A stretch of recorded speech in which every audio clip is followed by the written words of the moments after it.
यदि महाप्रभु जगन्नाथ जी का रूप आप देखेंगे, बहुत मधुर है, सुंदरता की खान है हमारे श्री जगन्नाथ जी। लेकिन वास्तविक रूप में यदि किसी व्यक्ति का ऐसा स्वरूप हो जाए तो आप नहीं देख पाओगे। ठाकुर जी को अगर रूप ही प्रिय होता, प्रभाव ही प्रिय होता, मधुर रूप धारण करके बैठते, ऐसे प्रेम विगलित होकर के नहीं बैठते। जगन्नाथ महाप्रभु हम सबको मानो संकेत कर रहे हैं, मुझे रिझावे के काजे अगर स्वरूप अच्छा होना हो तो मैं बहुत अच्छा बन के बैठा होता, लेकिन मैं ही प्रेम विगलित होके बैठा हूं। इस बात से प्रमाणित होता है कि मुझे स्वरूप नहीं प्रिय है। यद्यपि रूप गुणशील सुधरता, इन बातन न रिझई हैं, प्रियतम प्रीत ही सो पई हैं। वो तो प्रेम से ही मिलते हैं। पूतना आई, सब रीझ गए उस पर। अरे क्या बताएं, नंद भवन के बाहर भीड़ लग गई कि कब वापस निकल के आवे, हम फिर उसको देखें। नंद भवन में जैसी पहुंची, यशोदा मैया रीझ गई और रीझ करके कही, अरी बहन लाला को आशीष देवे आई हो? बोले हाँ। तुरंत ठाकुर जी को पलना से उठाया, बोले लो लाला को गोद में लो। जैसे ही मैया ने ठाकुर जी गोद में दिए, कितना बड़ा सौभाग्य है पूतना का कि साक्षात परमात्मा को अपनी गोद में ले रही है, साक्षात श्याम सुंदर उसकी गोद में आए। लेकिन कितना बड़ा दुर्भाग्य है, इतने पास आकर के भी ठाकुर जी ने अपने नेत्र बंद किए और ऊपर से हाथ और रख लिए, कहीं इस पूतना को हमें देखना ना पड़े। क्यों? क्योंकि आवरण चढ़ा करके, ये मुखौटे वाले लोग ठाकुर जी को अच्छे नहीं लगते। आप लोग समझ रहे हैं मुखौटा किसे कहते हैं? जो हैं कुछ पर दिखाते हैं कुछ, इसी को पाखंड भी कहते हैं। वो ठाकुर जी को प्रिय नहीं बिल्कुल भी। ठाकुर जी बोले, मैंने रावण देखो, मैंने ताड़िका देखी, मैंने कुंभकर्ण देखा, और अभी मैं अघासुर, बकासुर, धेनुकासुर, केसी, कंस सबको देखूंगा, लेकिन तुझे नहीं देखूंगा। क्यों? क्योंकि ये सब राक्षस रूप हैं और राक्षस रूप में मेरे सामने आए हैं। लेकिन तू राक्षसी होकर के भी सुंदरी बन के आई है, तू राक्षसी होकर के भी इतना सुंदर रूप धारण करके आई है, अपना रूप बदल करके आई, इसलिए ठाकुर जी ने नहीं देखा। भैया हरि जी में जैसो तैसो तेरा, हरि जी में जैसो तैसो, मैं जैसा हूं मैं आपका, इसमें कोई अंतर नहीं, कोई परिवर्तन नहीं करना चाहिए। नहीं तो पूतना की तरह ठाकुर जी हो सकता है कि हमें भी ना देखें। पूतना रूप बदल करके आई, ठाकुर जी को गोद में लेकर के जैसे पयोधर पान कराना शुरू किया, भगवान ने उसके विष को पिया, और विष को पीते हुए जैसे ही गाढ़म कराभ्याम भगवान प्रपिड्यत प्राणै शमम रोष शमन वितो पिबत, ठाकुर जी ने जैसे ही प्राण पीने शुरू किए पूतना के, सा मुंच मुंचाल मित प्रभाषणी, ठाकुर जी को पकड़ करके खींचने लगी। अरे बालक छोड़, अरे बालक छोड़, अरे बालक छोड़। ठाकुर जी तो इतने कस के उसका दुग्ध पान कर रहे हैं, प्राणों को पीने लगे। अपने वास्तविक रूप में जैसे ही पूतना आई, विशाल राक्षसी रूप धारण करके नंद भवन के पीछे गिर पड़ी और पूतना का वध हो गया। बोलो पूतना मर्दन गोपाल की।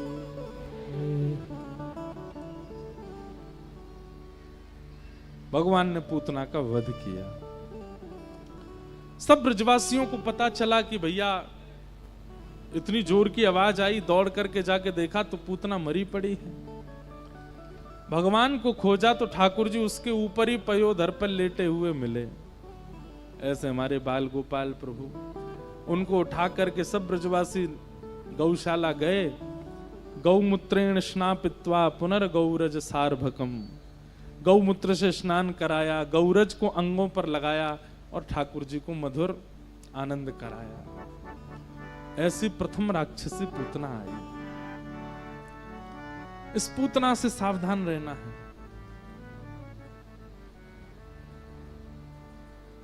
भगवान पूतना को कौन सी गति प्रदान करते हैं? तो कहते हैं पूतना लोक बालग्नि राक्षसी रुधिरासना जिघांक्षयापि हरे स्तनम दत्वाप सदगतिम। भगवान ने वो गति प्रदान की जो मां यशोदा को प्राप्त होनी चाहिए। कंबा दयालुम शरणम ब्रजेम। एक बात कहें आपको, हमारे ब्रज भाव में ठाकुर जी के प्रति सहचरी भाव रखने का विधान कहते हैं कि ठाकुर जी के सामने सखी बन के जाओ, सहचरी भाव से रहो, गोपी भाव से रहो।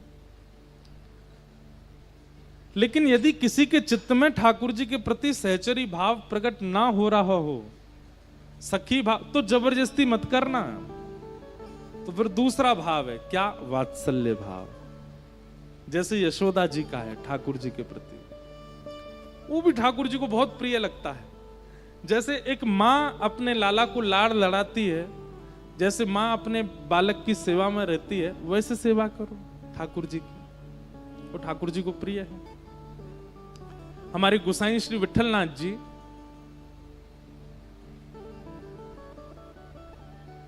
एक दिन ठाकुर जी का दूध भोग लगा रहे थे, तो जैसे ही पर्दा किया तो ठाकुर जी सचल हो जाते थे, श्रीनाथ जी, और सचल होकर के उनकी गोद में बैठ जाते थे गोसाई विठलनाथ जी की में, और कहते अब मोए पिबाओ।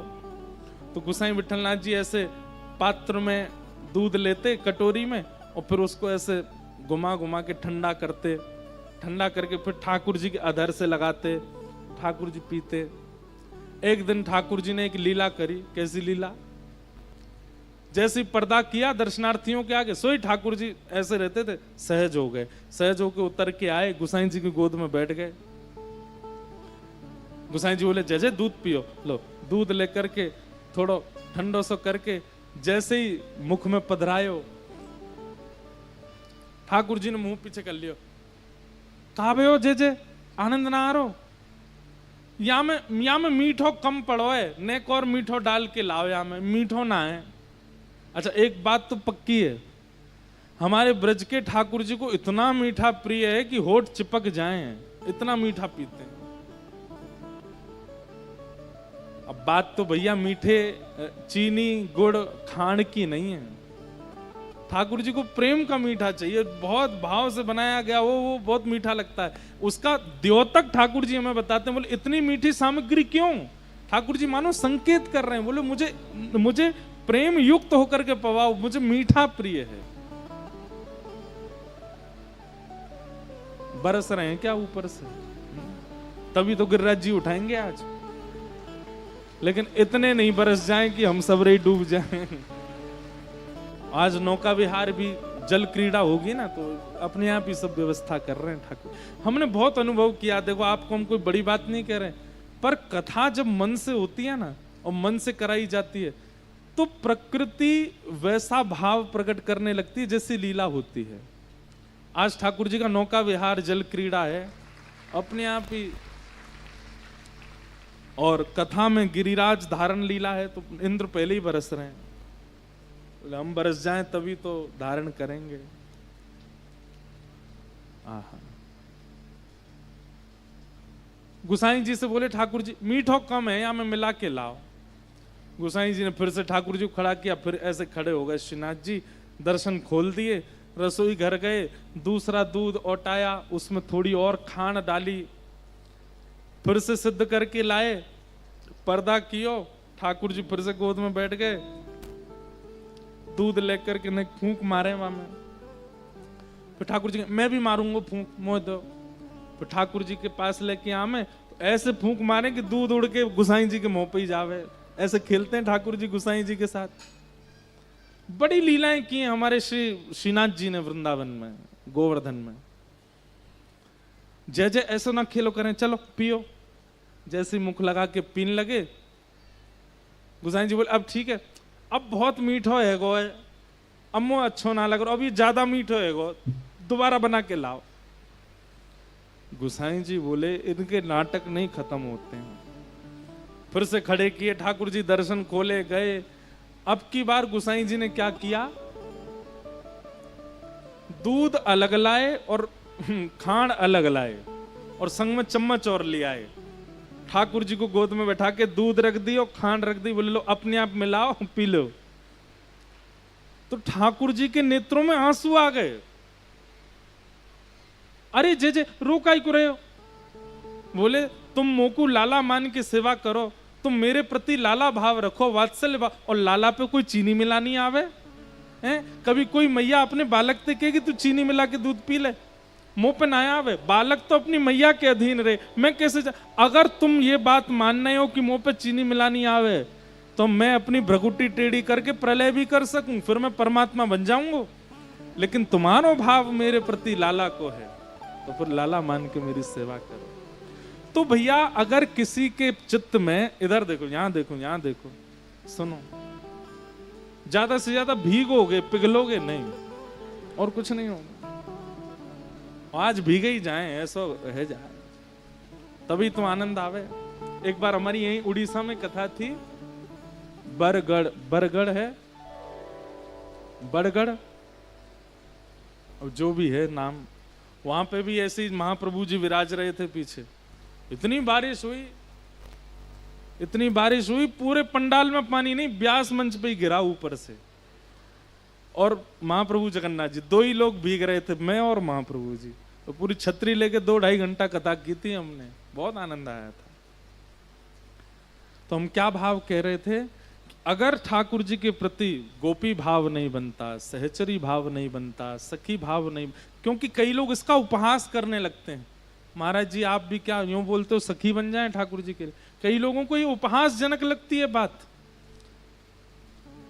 तो इसलिए कहीं सखी भाव नहीं उत्पन्न हो रहा है तो जबरदस्ती मत करो, फिर वात्सल्य भाव में आ जाओ। ठाकुर जी के प्रति बाल भाव रखो, लेकिन बाल भाव में वो स्थिति मत ले आना जो अपने बालकों के साथ होती है। कहीं भी बैठा दिया, कहीं भी लिटा दिया, हमारे लाला ही तो हैं, अपने संगी बिस्तर पर लेके सो गए, नहीं। पर ब्रह्म भाव रखना है।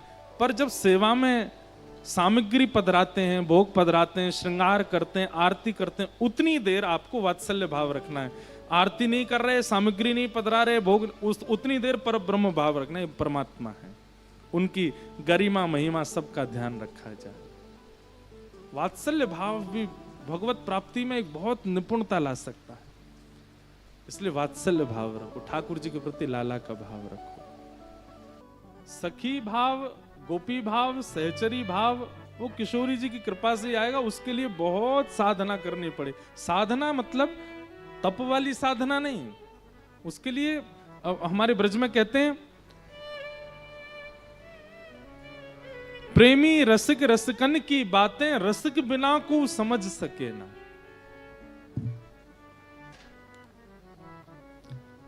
ये रस भरी बातें जो है ना ठाकुर जी के अंतरंग, उनका कई बार हम मंच से कुछ कह भी देते हैं। कई लोग हमारा ही विरोध करते हैं, बताओ कथा में यूं कहते हैं सबको सखी बन जाओ। हम नहीं कह रहे हैं, हम जो भाव है वो बता रहे हैं। लेकिन यदि उस भावना में आप नहीं पहुंच पा रहे, क्योंकि उसमें बहुत बहुत कृपा की आवश्यकता है। क्योंकि सहचरी भाव का मतलब हो गया निकुंज में प्रवेश। निकुंज मतलब बिल्कुल ठाकुर जी की प्राइवेट लीलाएं। वहां प्रवेश करने में हो सकता है कि थोड़ा कठिनाई आवे, लेकिन वात्सल्य भाव में तो आप और महाप्रभु जगन्नाथ जी तो इसके साक्षात प्रमाण हैं। ये गुंडीचा यात्रा जो करते हैं रथ पर बैठ करके, ये वात्सल्य भाव की वजह से तो गुंडीचा मां से मिलने जा रहे हैं, अपनी मैया के पास जा रहे हैं। अब देखो सहचरी भाव में ठाकुर जी अपनी सखी से मिलेंगे, किसी को पता भी नहीं चलने देंगे।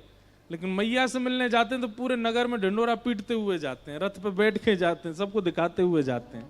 वात्सल्य भाव सहज है, इसलिए वात्सल्य भाव रखो। गोसाई श्री विठलनाथ जी रखते थे, सूरदास, कुंभन दास, ये सब अष्ट सखा ठाकुर जी के प्रति वात्सल्य भाव रखते थे।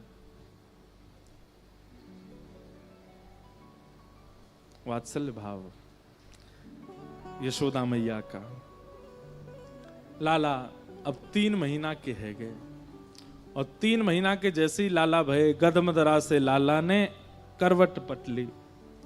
पहली बार करवट जैसे ही लई ठाकुर जी ने, पूरे गोकुल में हल्ला मच गो, लाला ने करवट लई है, लाला ने करवट लई है। अब तो सब करवट देख हुए आए नंद भवन। बीच में मैया ने आंगन में सुंदर ठाकुर जी की सेज बिछाई और वहां पे लाला पौड़े, चारों तरफ ब्रजवासी छत्तन पे, झकोरन पे और जहां कहां चढ़ के देख रहे हैं। मैया बहुत देर रह गई, लाला करवट कब लेगो? बोले अभी लेगो। और जैसे ही ठाकुर जी ने करवट ली, महाराज ढोल बजन लगे, नगाड़े बजन लगे, बधाई हो, लाला ने करवट ली है। आप कहेंगे महाराज जी तो कुछ ज्यादा ही हो गया, करवट का भी उत्सव क्यों मना रहे हैं पता है?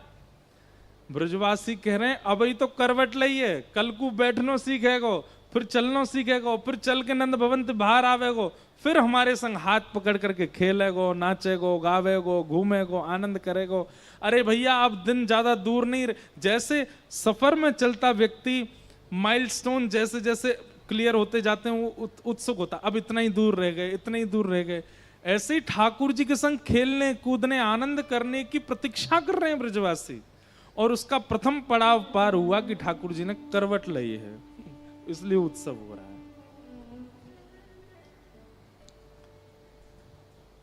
अरे कहां तक कहें, छोटे छोटे ब्रजवासी खिलौने सजा रहे हैं। बोले लाला अब बस कछु दिना में, मैया कब बैठनो कब सीखेगो, फिर मैया चलेगो कब? बोले तब चलेगो, तब मैं अपने खिलौना ने लेके आऊंगा या के संग खेलूंगा। अरे बड़े बड़े जो 20-20, 22-22 साल के, आपको पता ठाकुर जी के सखा मधुमंगल श्रीधाम, ये कोई छोटे थोड़े ही हैं, ये ब्याह की उम्र के हैं और 3.5 वर्ष के लाला के संग खेलते हैं। क्यों? जब से कन्हैया भय उनके मन में यही भावना रहती है कि हम भले ही पहले आ गए लेकिन हम रहेंगे बाल भाव की तरह लाला के संग। बड़ी मधुर लीला है वृंदावन की। तभी सक्टासुर नाम का एक दैत्य आया, भगवान ने मैया ने सकट के नीचे झूला बनाया था। सकट कहते हैं बैलगाड़ी को, क्योंकि ब्रजवासी सब घेर के बैठे थे, लाला को छोड़ ही नहीं रहे थे, रो रहे थे ठाकुर जी। तो मैया ने ले जा करके एक बैलगाड़ी के नीचे झूला बना के वहां सुवाई दिए। इतने में सक्टासुर आया, ठाकुर जी ने अपने पाद प्रहार से उसका वध कर दिया। ब्रजवासियों को आश्चर्य तो होता है, 6 दिना के लाला ने पूतना मार दी, लेकिन किसी को यह नहीं लगता कि लाला ने मारी। सब यूं सोचते हैं कि हमने इतने ब्राह्मणन की सेवा करी, यमुना जी की आराधना करी, गौ माता की, वे सब लाला के चारों तरफ अपनी मंत्र विद्या से रक्षा करते हैं, या हमारे लाला हमारो बच जाए। सक्टासुर का वध हो गया। धीमे धीमे ठाकुर जी 1 साल के हो गए, और जैसे ही ठाकुर जी 1 साल के भये, अब बैठने लगे ठाकुर जी। ऐसे ही बैठते हैं जगन्नाथ जी की तरह, धाम धूम से बैठ जाएं, ऐसे हाथ करके। बगल में दाऊ दादा बैठे हैं, ठाकुर जी के 2 दांत निकल आए हैं। अब ठाकुर जी को यूं लगती है, यशोदा मैया को कैसे बताऊं कि मेरे दांत निकल आए। सो बगल में दाऊ दादा को हाथ पकड़ो, पकड़ के काट गए। और जैसे ही काटे, दाऊ दादा अरे मैया मैया मैया देख जे लाला मुंह काट गयो। मैया दौड़ी दौड़ी आई, कहा कही दाऊ तेने? बोले मैया देख लाला मुंह काट गयो। दाऊ दादा बोले, मोटे मोटे आंसू निकल रहे, मुंह गोद में उठावेंगी, मुंह संभालेंगी। लेकिन यशोदा मैया तो भावुक हो गई, कहां काटो दिखा, देख मैया याने देख, दो दांत गाड़ दिए मेरे हाथ में। मैया तो अरे मेरे लाला के दांत ने करिया है, मेरो लाला कैसो, मेरे लाला के दांत ने करिया। दिखाइयो ने होठ ऊपर करके दांत देख रही हैं ठाकुर जी के। दाऊ दादा बोले वो बड़े विचित्र, वे मुंह काट गए हो, यहां बलैया ले रहे हैं। हमारे ब्रज के भाव में ऐसे ऐसे वर्णन है कि अब ब्रजवासियों की कतार लगी है और सब ठाकुर जी के दंतावली का दर्शन करने आ रहे हैं। यशोदा मैया गोद में लाला को लेके बैठी हैं और एक एक गोपी आके मैया ने दिखाइयों कैसे दांते आके, तो मैया ऐसे होठ ऊपर करके दिखाते। अभी तो छोटे से दिखना रहे, तो ठाकुर जी मानो मनी मन कहते हैं ला अपनी उंगली दे तो बताऊं छोटे से। कई कई गोपियां ठाकुर जी के मुंह में ऐसे, जैसे छोटे बालक के मुंह के तरफ अगर हाथ दो, अगर दांत निकलो काट जाएगा वो तुरंत। और ऐसे भी नहीं धीमे भी में काटे, कई बच्चे तो ऐसे काट के हंसते हो रहे हैं, उनको बड़ा अच्छा लगता है। ऐसे ही ठाकुर जी काट जाते हैं, लेकिन गोपियां उस समय तो दर्द होता है, लेकिन बाद में जब ठाकुर जी की दंतावली देखती हैं उनको देख करके इतनी सिहाती हैं, इतने प्रेम में भर जाती हैं। ऐसे हमारे ठाकुर जी। यशोदा मैया रोज लाला को कहती, लाला बोल मैया। ठाकुर जी नहीं बोलते। दाऊ दादा ले जाते हूं, मैया मोह दो, मैं बुलवाऊं। लाला बोल भैया। ठाकुर जी नहीं बोलते। इतने में नंद बाबा आते हैं, लाला बोल बाबा। ठाकुर जी नहीं बोलते। सब लेके बैठे रहते हैं, ठाकुर जी कुछ नहीं बोलते। इतने में गौशाला की गैया चर के आई बाहर से, असंख्य गाय जैसे ही आई। ठाकुर जी बैठे बैठे गैयाओं को देखते हैं और अपनी उंगली उठा के कहते हैं गैया। और जैसे ही ठाकुर जी बोले गैया, अब तो महाराज हल्ला मच गयो, कहने लागे मोहन मैया मैया। फिर मैया भी बोले, भैया भी बोले, बाबा भी बोले। सूरदास जी वर्णन करते हैं अपने पदों में,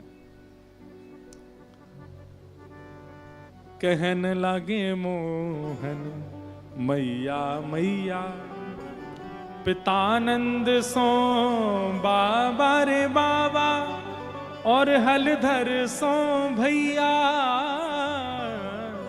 कहने लागे मोहन मैया मैया। बहुत मधुर लीलाएं ठाकुर जी की।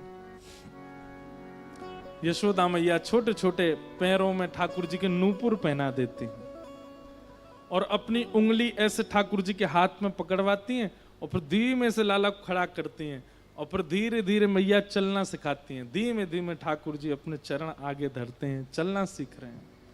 आकाश में देवता जब इस लीला को देखते हैं तो उनके नेत्र सजल हो जाते हैं। बोले मैया, ये वो परमात्मा हैं जो 2 पग से तीनों लोक नाप लेते हैं, लेकिन यहां थोड़े थोड़े कदम भी आपके हाथ पकड़ करके चल रहे हैं। ये प्रेम है ठाकुर जी का। चलते चलते ठाकुर जी जैसे थोड़ा चलने लगते हैं तो यशोदा मैया धीमे से अपनी उंगली हटा देती है और ठाकुर जी के हाथ ऐसे रह जाते हैं और फिर ठाकुर जी 2-4 कदम अपने आप चलते हैं और फिर धम्म से गिरते हैं, रोते हैं। मैया पूछे, लाला का भयो, काय को रो रहा है? थोड़ा थोड़ा बोलना सीख गए हैं। तो मैया से कहते, मैया जे मुंह को मार रही है। कौन ते कह रहे हैं? पृथ्वी से कह रहे हैं, जे मुंह को मार रही है। फिर यशोदा मैया नीचे ऐसे आवाज करती हैं, सो ठाकुर जी खिल के हंसने लगते हैं। रात में सोते नहीं है ठाकुर जी। लोभ प्रलोभन, दो चीज का प्रलोभन है। एक बात बहुत ध्यान से सुनना। रात में सोने जाते हैं तो भी यशोदा मैया से कहते हैं कि मुंह को कछु दो तभी सोऊंगो। और सुबह उठते भी एक लोभ से हैं कि चदरिया ओढ़ के लेटे रहेंगे। मैया उठा रही, लाला उठ जा। बोले पहले मुझे बता, मुंह कहा दोगी तब उठूंगो। दोनों में लोभ चाहिए। सेवक ये कर सकते हैं और करना चाहिए। ठाकुर जी को रात्रि में भी एक कुछ ऐसी वस्तु पधरानी चाहिए सेवा में जिसके लोभ में ठाकुर जी सो जाएं। जैसे तकिया ही दो, सुंदर सुंदर तकिया बनवा करके, लाला लो यहाँ पे सो जाओ। तो जैसे नया बिस्तर मिले, नई तकिया मिले, बालक कितना होता, मैं तो इसी पे सोऊंगा, ये मेरा बिस्तर है। ऐसी बाल्य भाव, वात्सल्य भाव से सेवा करने वालों को नित्य ठाकुर जी को नवीन नवीन वस्तु रात्रि में देनी चाहिए। और सुबह भी जब उत्थापन करने जाएं ठाकुर जी का, तब भी कुछ नवीन भाव प्रस्तुत करो। और कुछ नहीं करोगे तो कोई सेवा तो होती रहेगी, लेकिन ये अंतरंग भाव है कि कुछ कुछ नवीन प्रस्तुत करो।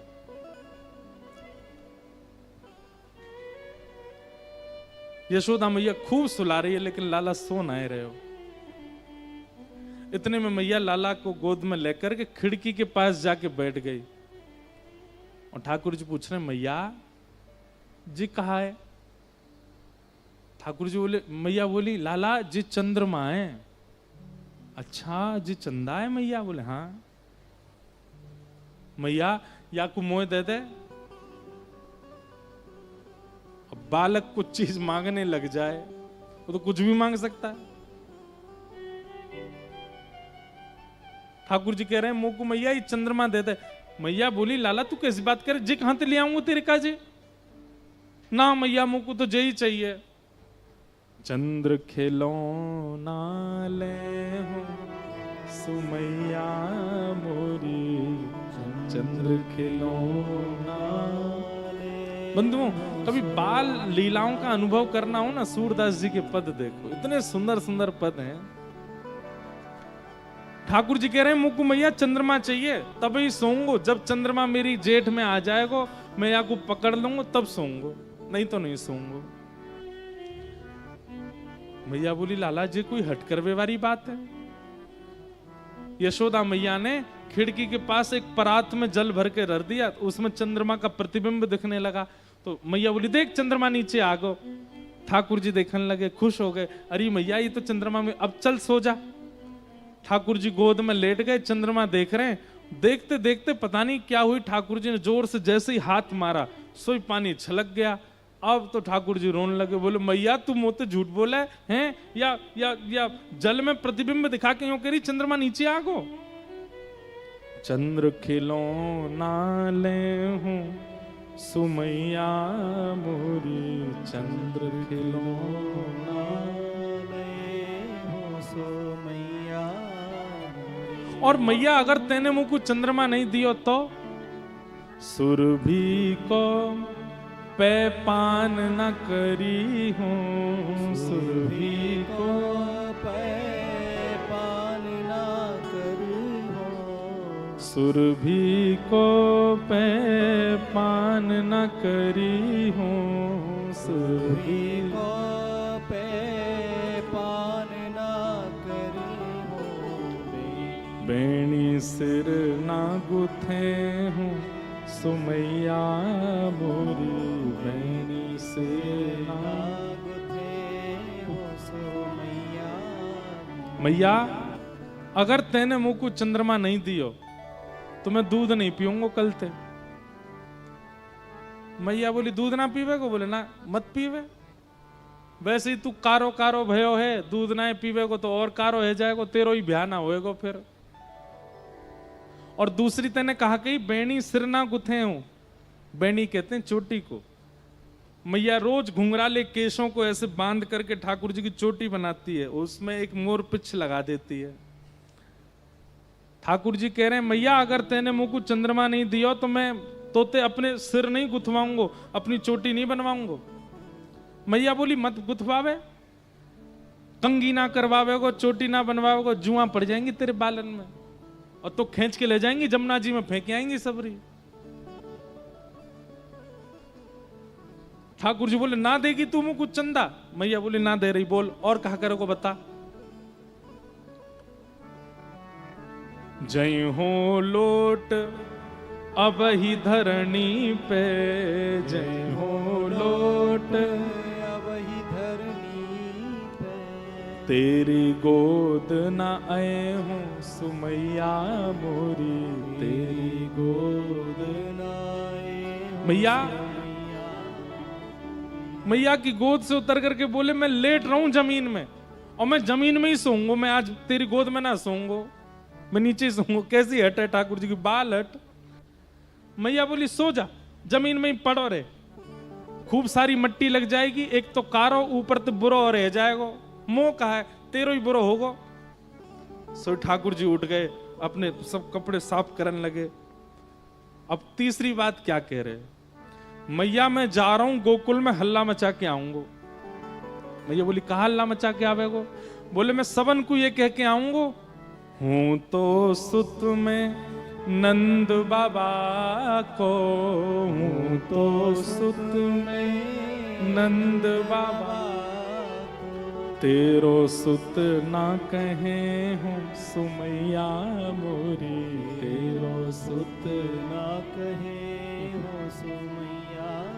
भैया मैं पूरे गोकुल में ये हल्ला मचा दूंगा कि भैया आज के बाद मुंह को अगर कोई ने यशोदा के लाला कही तो मैं वाकई नहीं सुनूंगा। मोते जब कहेगो नंद के लाला तभी सुनू, मैं नंद को लाला हूं, मैं यशोदा को लाला रहा हूं, मैं पूरे गोकुल में हल्ला मचा के आ जाऊंगा। ये बात सुनकर के यशोदा मैया थोड़ी घबरा, हैं तो बालक लेकिन फिर भी मैया को घबराहट होने लगी। अब तो मैया अरे मेरो लाला मेरी बात सुन। ठाकुर जी हाथ छुड़ा के भगे, अरे मेरी गोद में ना, तेरी गोद में लाऊं, चंद्रमा लेके आ तो ही आऊंगा। मैया की गोद में बैठ गए। मैया मेरे कान में बता, जल्दी बता दे। ना ना तू चलो जा, तू तो चंद्रमा। ना मैया मुंह को ना चाहिए चंद्रमा, तू मुंह को जल्दी बता कौन सी बात है ऐसी। मैया कह रही है,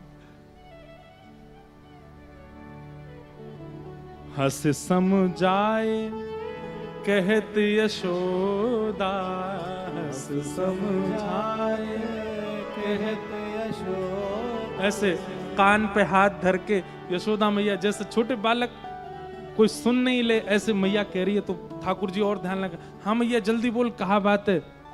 बोले तू चंद्रमा के पीछे पड़ो है, पर मैंने तो तेरे काज नई दुल्हनिया दे हूं सुलाला मोरे, तो को नई दुल्हनिया लेके आऊंगी।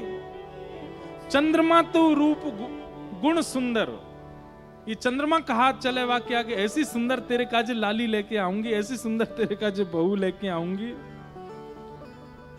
बहू को बात सुनते ही ठाकुर जी तो प्रसन्न है गए। तेरी सौ, तुरंत मैया के सिर पे हाथ धर दियो और सौगंध खा करके कहने लगे, तेरी सौ मेरी सुन मैया, तेरी सो मैया, तू कहा चाहे मैं सो जाऊं? बोले हाँ सो जा।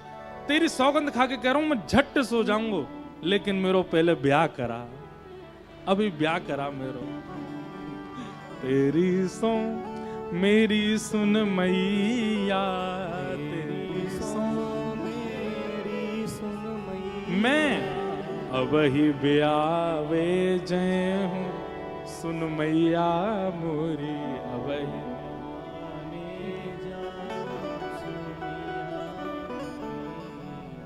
तभी लगता है जगन्नाथ जी मुस्कुराते क्यों रहते हैं। ऐसी ऐसी लीलाएं हैं इनकी, पूरे भारत में कहीं ना कहीं कथा तो चलती रहती है, तो ये अपनी लीलाएं सुन सुन के हंसते रहते होंगे। क्या क्या क्या लीलाएं की हैं इन्होंने बाल्यकाल में। ऐसे ठाकुर जी की बाल लीला। मैया बोली चंद्रमा ते पीछो छूटो, अब जे बहू के पीछे पड़ गो।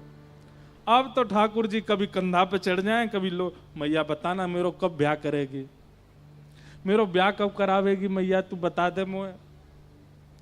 मैया बोली लाला तू कितनों सो, नेक सो है अभी। तो बोले मैया तू मैं नेक सो तो कहा बहू छोटी सी लिया मेरे काजे।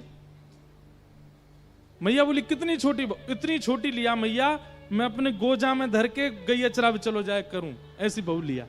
गोजा हमारे ब्रज में कहते हैं जेब को। जब जब मेरा मन करेगा भाई जेब में तो निकाल के देख ले करूंगा, फिर धर दे करूंगा वहीं पे। बहू के लैया तो इतने पद गाए हैं रसिकों ने कि ठाकुर जी कैसे कैसी बात करते हैं यशोदा मैया से। मैया मुंह को कैसी बहू लिया।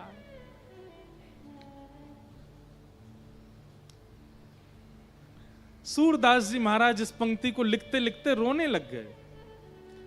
3 वर्ष के ठाकुर जी ब्याह की जिद कर रहे हैं यशोदा मैया से। तब मैया ने लोभ दियो, बोले लाला सुबह उठते ही झट तेरो ब्याह करा दूंगी। मैया अभी करा। तब मैया ने क्या बात की? बोले लाला देख अभी है रही है रात, और रात में आकाश है रो कारो, और तू कारो कारो दुल्हा बन के जाएगो, दिखेगो तो है ना। कहीं बहू ने तेरी जगह दाऊ को माला पहना दी तो दिन में जाइयो लाला तो दिखेगो। ठाकुर जी बोले मैया मैं अभी सो रहा हूं, सुबह उठाती मेरा ब्याह करा दी। बोले ठीक है। ऐसे ठाकुर जी की बाल है। बोल बाल कृष्ण लाल की। ऐसे ठाकुर जी की बाल लीला है। हाथी क्यों कहा? बोले आपकी चाल ही ऐसी है, ऐसे मटक मटक के आते हो आप ऊपर से। और देखो ये तो अंतरंग बात है, पर हमने सुना है कि कभी कभी महाप्रभु जी जब रथ यात्रा के लिए आते हैं तो कभी कभी अपने आप को इतना भारी कर लेते हैं कि हजारों पंडा पुजारी इनको पकड़ के उठाते हैं तो भी नहीं उठते, ये लेट और जाते कभी कभी उनके ऊपर, 2-4 नीचे दब गए और खूब प्रसन्न होते हैं। वाह, कभी यूं गिरेंगे, कभी ऐसे गिरेंगे, कभी इनके ऊपर। ये क्यों करते हैं ऐसे चटक मटक? ठाकुर जी आनंद करते हैं। तो कहते हैं पुजारी लोग फिर इनको थोड़ी बहुत मीठी मीठी उड़िया में गाली सुनाते हैं। बोले उठ जाओ, अब क्या सुनाते, ये तो हम तो ब्रज के ही हैं, ब्रज की गाली दे सकें। और कहते हैं जैसे ही गाड़ी देते हैं सुई हल्के हो जाते हैं, और फिर कहते हैं अब चलो, अब लेके चलो। ये रथ यात्रा जो पुरी में होती है, ये रास है उड़ीसा का, ये रास बिहार है ठाकुर जी का। इतनी लाखों गोपियां आगे पीछे और मध्य में श्री श्याम सुंदर रथ में विराजमान होकर रास करते हैं। भैया एक बात तो माननी पड़ेगी, पूरे भारतवर्ष में जहां कहीं भी श्री कृष्ण विराज रहे हैं, मंदिर में विराजने के बाद कभी बाहर नहीं आए। एकमात्र जगन्नाथ जी हैं जो बाहर आते हैं, सबके बीच में आते हैं। ऐसे महाप्रभु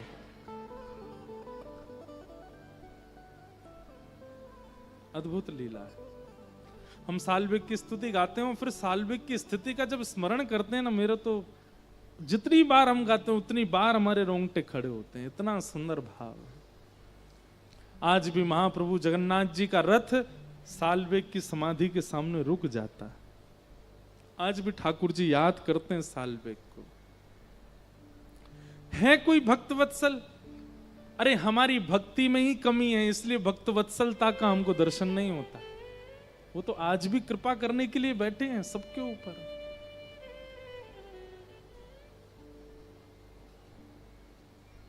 महाप्रभु जी ने रथ रोक दिया अपना और आज्ञा कर दी, बोले जब तक साल्वेग नहीं आएगा, चाहे लाखों लोग खड़े हों खींच रहे हों, रथ आगे नहीं बढ़ेगा।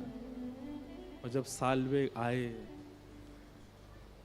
वो भी एक स्थिति है कि अपने जीवन में पहली बार महाप्रभु जगन्नाथ जी का दर्शन साल्वेग ने किया तब। और जैसे ही आकर के रथ के सामने दंडवत किया, महाप्रभु जी ने पहले तो अंक में भरा, उसके बाद साल्वेग को याद आया कि मैंने दंडवत तो किया ही नहीं। जैसे ही दंडवत करने के लिए लेटे, बहुत देर हो गई, पुजारियों ने सोचा इतनी देर हो गई अभी तक प्रणाम ही कर रहे हैं, साल्वेग उठो। जब उठाने गए, साल्वेग तो विलीन हो चुके हैं महाप्रभु जी।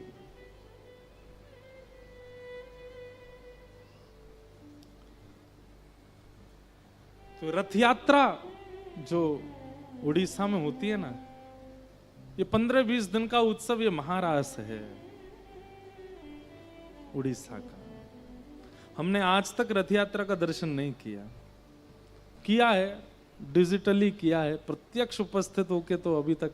इस बार हम ठाकुर जी से बहुत प्रार्थना कर रहे हैं, कथाओं का क्रम बहुत है, लेकिन निवेदन किया है ठाकुर जी से, रथ गुंडीचा जाता है उस समय तो कथा है, पर जब ठाकुर जी क्या पाहुनी है, आपको सबको पता है, वापस लौटते हैं, उसमें एक दिन का समय है, तो संभवतः मैं पहुंचूंगा महाप्रभु जी को एक बार रथ में तो देखें।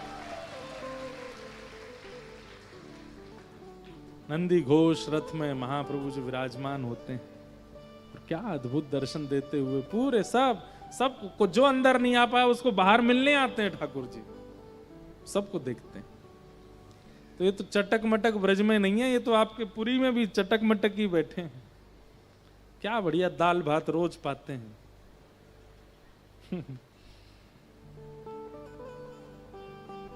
ठाकुर जी धीरे धीरे 3 वर्ष के हो गए। गोपियां सब ठाकुर जी की शिकायतें ले करके यशोदा मैया के पास आती। मैया ने एक दिन सब गोपी डांटी, बोले तुम पे और कोई काम नहीं है, पूरे दिन मेरे लाला की शिकायत करती रहो, रंगे हाथ पकड़ो तो मानूंगी। लेकिन ठाकुर जी रंगे हाथ पकड़ में ही नहीं आते किसी गोपी के। वास्तव में बंधुओं, यहां पर शुकाचार्य जी वर्णन करते हैं गोपियों का कि वत्सान मुंचन क्वचित समय क्रोश संजात हास स्तेयं स्वादद्धिपयः कल्पितैस्तेययोगैः मर्कान् भोक्षन् विभजति सचेन्नात्रिभाण्डं विनत्ति द्रव्यालाभे सग्रह कुपितो यात्युपक्रोशतो कान्। गोपियां सब ठाकुर जी के शिकायतें ले करके यशोदा मैया के पास जाती हैं, पर ये शिकायतें करने तो जाती हैं, पर एक अद्भुत लीला है। श्री शुक्राचार्य जी वर्णन करते हैं, ये गोपियां जानबूझ करके दही निकालती हैं और ऐसी जगह रखती हैं कि श्याम सुंदर चोरी कर सकें। जब छीके पर हंडी टांगती हैं तो रस्सी को बार बार ढीला करती हैं। तो बाकी सखी पूछती हैं, हेरी जब ऊंची करी दी है तो फिर नीचे क्या कर रही है? छोटो है लाला, हाथ कैसे पहुंचे को? अच्छा तू चाहवे नहीं नहीं गलती तो नहीं कर गई मोते, अभी ऊपर करूं, फिर ऊपर करके चली जाए, फिर जब सखी चली जाए फिर आगे बाद ढीलो कर जाए। ये गोपियां चाहती हैं कि ठाकुर जी आए, चोरी करें। या दोहने बहनने मथनो पलेपा प्रेंखें खनार भरुदितो क्षणमार जना दो। ये गोपियां दोहन भी करती हैं ना जब गाय के दूध का, तो दोहन करते समय भी ये सोचती हैं कि कितनी सुंदर सुगंधी दुग्ध की आ रही है, या औटाऊंगी, औटा करके यहाँ मैं खांड डालूंगी, और जब खांड डाल करके मीठो मीठो बन जाएगा तब या की दही जमाऊंगी और दही जमा करके छींका पे लटकाऊंगी। शाम सुंदर वो यही सोचते सोचते दूध निकालती है। तो कहते हैं फिर शिकायत करने क्यों जाती है यशोदा मैया के पास? बोले शिकायत करवे या मारे जावे, कि शिकायत करवे जाएंगी तो गुस्सा है करके यशोदा मैया लाला को डांटवे बुलावेगी और पकड़ करके यशोदा मैया डांटेगी। उतनी देर श्याम सुंदर को और निहार लेंगे, उतनी देर और देख लेंगे। देखे बिन कान्हा जब मन ना ही माना, इन आंखों से आज हमने ब्रह्म पहचाना है। कृष्ण चरण कमलों में मन को लगाना, इन गोपियों का ताना ये उल्हाना तो बहाना है। ये तो बहाना बना के आती है दर्शन करने। और ठाकुर जी करते इतना है और इतना बताती हैं गोपियां आके। एक गोपी बोली, मैया वत्सान मुंचन क्वचित समय तुम्हारो लाला, मेरी गैया के बछड़ा बछड़ियान ने खोल के भाग जाए, सबरो दूध बछड़ा बछिया पी जाए, हमारे कच कछु बचे ही ना है। यशोदा मैया बोली, मेरो लाला बड़ो दयालु है भाई, यूं लगे कि गैया को सबरो दूध बछड़ा बछियान को मिलना चाहिए, हमारे खोल के चलो जाए। दूसरी गोपी बोली, इस बात से कोई गुस्सा नहीं आए, ऐसी कोई बात बोलो मैया को क्रोध आवे। तो एक गोपी बोली, तुम्हारो लाला स्तेयम, स्तेयम कहते हैं चोरी को, चोरी करे तुम्हारो लाला। यशोदा मैया जोर से हंसी, बोले मैया तुम्हारो लाला चोरी करे तुम हंस रही हो। यशोदा मैया बोली, नंद भवन में 32 चौक हैं। कितने चौक? जैसे एक घर में एक चौक होता आंगन, ऐसे 32 आंगन है नंद भवन में, और प्रत्येक आंगन में ऐसी ऐसी मणियां लगी हैं कि वो मणियां खोजे से दुनिया में नहीं मिलेंगी। 32 चौक के आंगन में मेरो लाला लोट खावे, कहा कमी है वाक्य काज, तुम्हारे घर आके चोरी करेगो? अरे ना मैया, हम रत्नन की चोरी की बात ना कर रही, तो काय की दधी पय, दही दूध मक्खन की चोरी करे। मैया और जोर से हंसी, गोपी को पकड़ के ले गई। जे कहा है? गोपी बोली, ये तो कुआं है, झांक के देख काय को कुआं है। बोले मैया ये तो दोहरो दोहरो से कुछ लग रहा, दोहरो कहते हैं सफेद को ब्रज भाषा में। मैया यहाँ में तो कुछ दोहरो दोहरो। बोले घी को कुआं है, वो पल्लंग वो मक्खन को कुआं है, वो छाछ को कुआं है। बोले दुनिया के घरन में मटका हूं मैं मक्खन के, मेरे घर में कुआं है। मेरो लाला चाहे तो बाल्टीदार के मक्खन में नहावे, तुम्हारे घर चोरी करे वो मक्खन की। बालकन को स्वभाव होवे, अपने घर की रोटी बढ़िया ना लगे पड़ोसी के घर की खा लेंगे। मैया देख वो पड़ोस की आंटी बहुत अच्छा भोजन बनाती, क्यों मेरे हाथ की बढ़िया ना लगे? बालकन को स्वभाव है दूसरे के घर को अच्छा लगे। ने काद मक्खन खा लिया, तुम शिकायत कर भी आई हो घर पे। एक गोपी बोली, मरकान भोक्षण विभजति सचिन, तुम्हारो लाला अकेलो मक्खन चुरावे हमें कोई दिक्कत नहीं, पर ये तो बाल गोपाल चौर प्रचार प्रसार मंडल लेके चले संग में, एक रजिस्टर्ड संस्था है तुम्हारे लाला की, वहां में मधुमंगल, श्रीदामा, तन सुखा, मन सुखा, धन सुखा, सुबल, तोक, ये सब लाला के संग चलें। और केवल मानवों की नहीं है वो संस्था, मरकान मतलब बंदर भी है वहां में। तो काबे हो, मेरे लाला को स्वभाव है अकेलो ना खावे, बांट के खावे। एक गोपी बोली, नात्री भांडम भिनत्ती, मैया मक्खन खा जाए, बंदरन में लुटावे, सखान में कोई दिक्कत, मटकी तो छोड़ जाए करे, बांस लेके आवे मटकी ने फोड़ दे।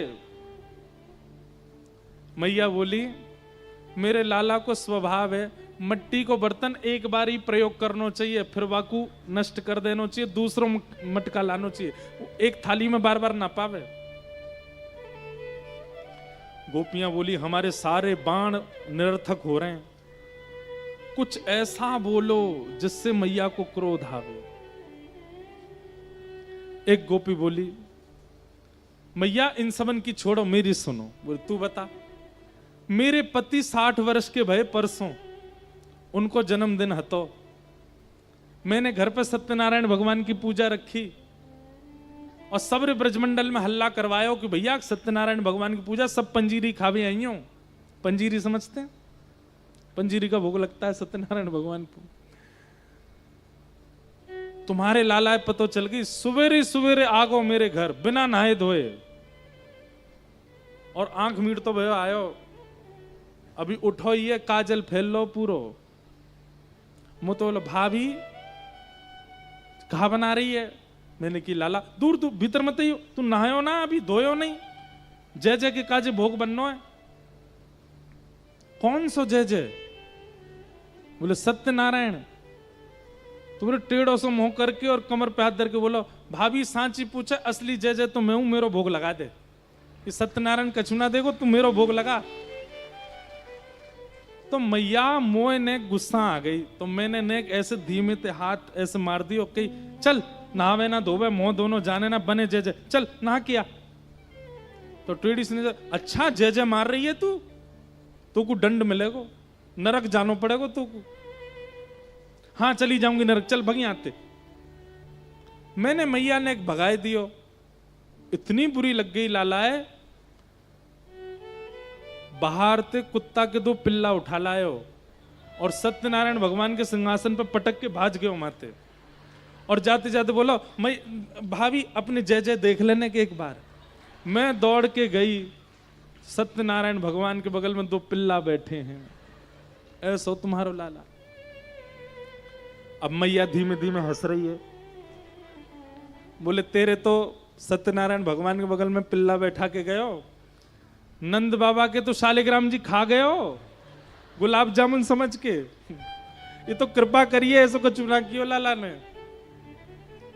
मैया मेरी बात अभी खत्म ना भैया, पूरी सुनो। बोला अच्छा फिर कहा? फिर मैया सत्यनारायण भगवान की पूजा भई, कथा भई, सब आए, तुम्हारो लाला नहीं आया हो।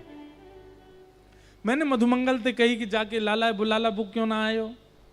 थोड़ी देर बाद मधुमंगल आके बोलो, मैया वो तो बड़ो नाराज बैठो हो, करो यानी असली देवता को अपमान कियो है, कभी सुखी नहीं रहेगी।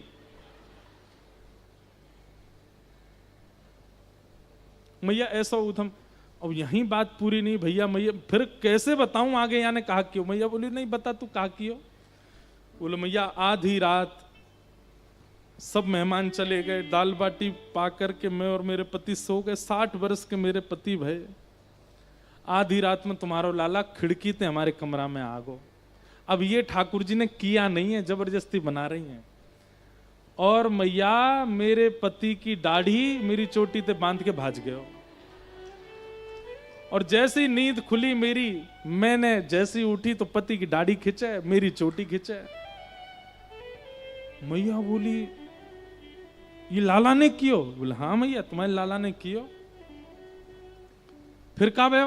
बोले फिर कहा मैया दिया जला के देखो तो आधी दाढ़ी तो कट गई, मेरे पति की चोटी तो हिरज गई, ऐसा उदम मचावे तुम्हारो लाला। अब ये बात सुनकर के यशोदा मैया थोड़ी चिंता में आई। बोले आधी रात तो लाला मेरे बगल में सोवे अंक में भर के, वो किस चलो जाएगा? बोले मैया तुम्हें नहीं विश्वास, अपने पति को दिखाऊं, आधी आते दाढ़ी उधर गई है उनकी। अब मैया ना बुलावे मत, ऐसा मत कर। लेकिन एक गोपी बोली मेरे घर की तो सुनोगी नहीं मैया, तुम तू भी बता दे तेरे कहां पे हो। बोले मैं हनादि निवास्तो।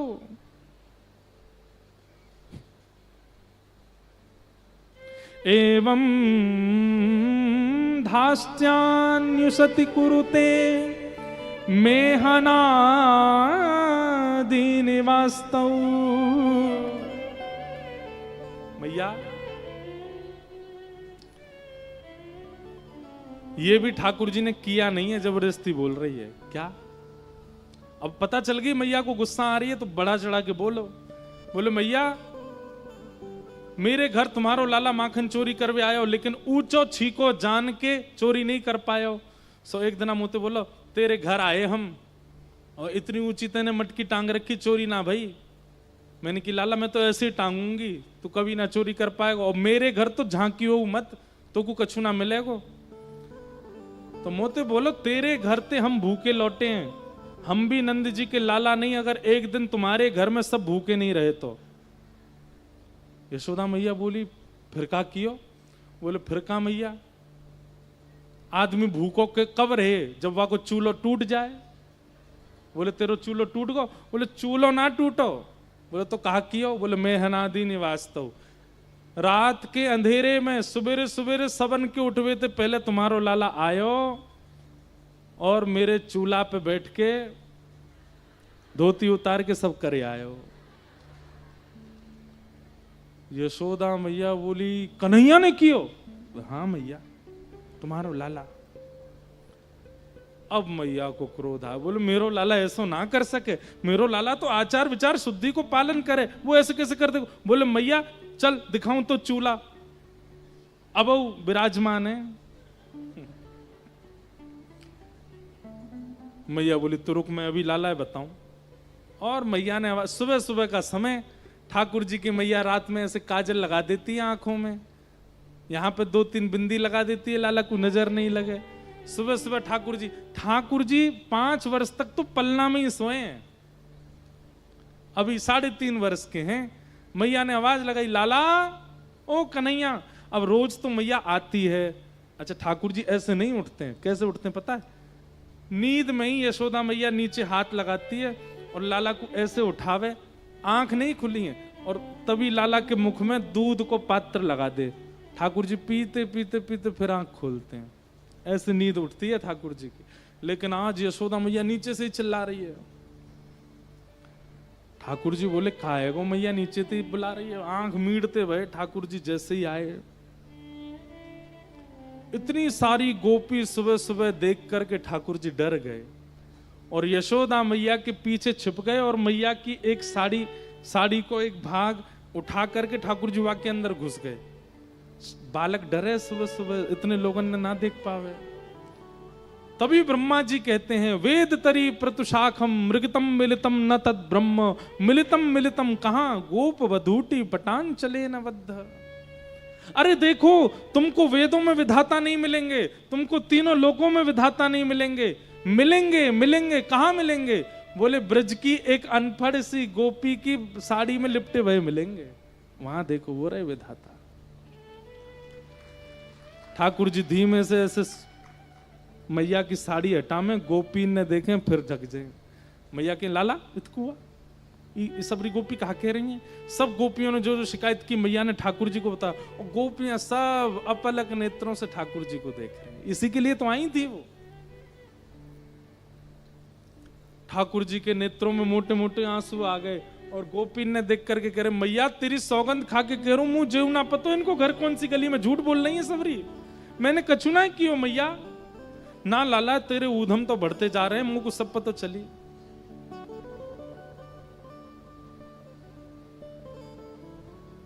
जब गोपियों के सामने बहुत डांट दिया मैया ने, तो आज ठाकुर जी नीचे नजर करके और रोए रोए से हो गए। गोपियां बोली मैया अब